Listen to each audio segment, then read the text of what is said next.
ஏண்டா கொஞ்ச நேரம் தூங்குனதுக்கு கதவை தட்டி எழுப்பி அவுத்துட்டோன்னு என்ன பண்ணிருக்கிற? போய் உன் ஃப்ரெண்டை ரோசி கூப்பிட்டு வந்துருக்குறாங்க பாரு.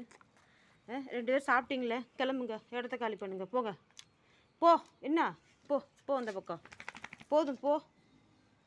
காலங்கத்தாலும் ரோசி கூப்பிட்டு வந்துருக்குற வீட்டுக்கு. இப்போ அது வந்துடும் பாரு அதோட ஆள்.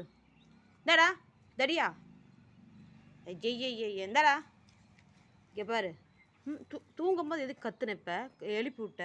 சரி வீடு, பால் குடிச்சிட்டு போட்டு விடு. இந்தடா நீ தானே இப்போ கூப்பிட்டு வந்த, வீடு குடிச்சிட்டு போட்டு விடு. கொஞ்சம் குடிக்கிட்டு விடு. ரோசி தானே, நீ தானே கூப்பிட்டு வந்த. என்ன குடிச்சிட்டு போட்டு கொஞ்சம் குடிக்கட்டுமே, என்ன இரு. டேய் இங்கே ஒரு அம்மா சொல்கிற கேளு. இங்கே பாரு இங்கே பாரு இங்கே பாரு, அது கொஞ்சம் குடிக்கட்டும். சப்போ இப்போ போய் குடிச்சிக்கோ. பற்றி அமைதியாக இருக்கிறது. போது ரோசி எந்திரிச்சிரு. 2 பேர் சேர்ந்து விட்டுருதுப்பா பால் குடிக்க.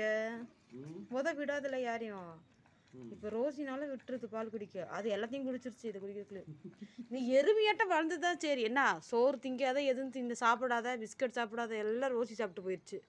தாடா அது வரல, நீ வா. நீ போய் அதை போய் பார்த்துட்டு இருக்கிறியாக்கா அது வந்துருச்சான்னு. அது வரல சரியா, நீ குடி. அவள் குடிச்சு முடிச்சிட்டா. தாரு இப்போ நான் வச்சுட்டு இருந்தேன். தாரு போய் கூட்டிகிட்டு வந்துட்டு 2 பேர்த்துக்கு பிஸ்கட் போடு, பால் போடணும் உட்காந்துருக்கு பத்தியா. ஆரப்பையில ரோசி ரோசி போய் நம்பிச்சா. தாடா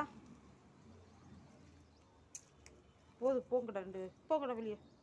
கூட்டிகிட்டு போடா வெளியே, போடா. எங்கடா வரப்ப தூங்குறவளை எழுப்பி விட்டு போட்டு உடம்பு சரியில்லைன்னு கொஞ்ச நேரம் படுக்க விட்டியாடா நீ என்னைய? போடா போடா, கூட்டிகிட்டு போடா.